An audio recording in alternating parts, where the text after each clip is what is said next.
ஆண்டவர் இயேசு கிறிஸ்துவின் நாமத்தினால் மகிழ்ச்சியும் சமாதானமும் நம் அனைவரோடும் இருப்பதாக. திருத்துதர் பணிகள் 7:35 முடிய.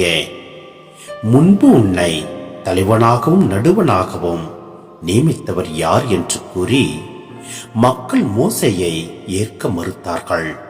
ஆனால் அதே மோசேயையே கடவுள் முற்பதில் தோன்றிய தம் தூதர் வழியாய் தலைவராகவும் மீட்பராகவும் அனுப்பினார்.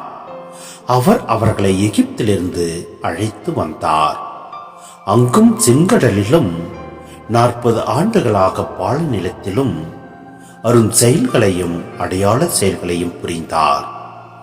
கடவுள் என்னை போன்ற இறைவாக்கினர் ஒருவரை சகோதரர்களாகிய உங்கள் நடுவிலிருந்து தோன்ற செய்வார் என்று இஸ்ரேல் மக்களிடம் கூறியதும் இதே மோசேதான்.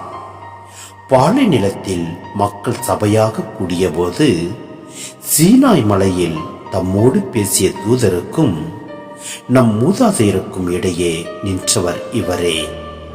வாழ்வளிக்கும் வார்த்தைகளை நமக்கு பெற்று தந்தவரும் இவரே. ஆனால் நம் மூதாதையர் அவருக்கு கீழ்ப்படிய விரும்பாமல் அவரை உதறி தள்ளினர்.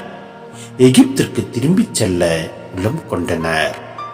சிந்தனை: நம் ஆண்டவர் நம் ஒவ்வொருவரையும் தேர்ந்து கொண்டார். மக்கள் நம்மை தேர்ந்து கொள்ளவில்லை என்றாலும் நம் ஆண்டவர் நம்மை ஒருபொழுதும் கைவிட மாட்டார். மோசேயை மக்கள் மறுத்தார்கள். ஆனால் தமது தூதர் வழியாய் தலைவராகவும் மீட்பராகவும் அனுப்பினார் என்பதை நாம் பார்க்கின்றோம். மேலும் வாழ்வளிக்கும் வார்த்தைகளை நமக்கு பெற்று தந்தவரும் இவரே.